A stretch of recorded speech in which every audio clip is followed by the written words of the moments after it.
വിലപിക്കുന്നവർ ഭാഗ്യവാന്മാർ, അവർ ആശ്വസിപ്പിക്കപ്പെടും.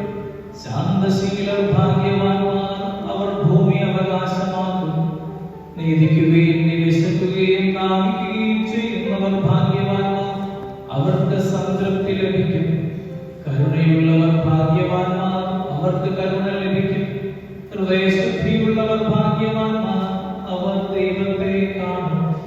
സമാധാനം സ്ഥാപിക്കുന്നവർ ഭാഗ്യവാന്മാർ, അവർ ദൈവപുത്രന്മാരെന്ന് വിളിക്കപ്പെടും. നീതിക്ക്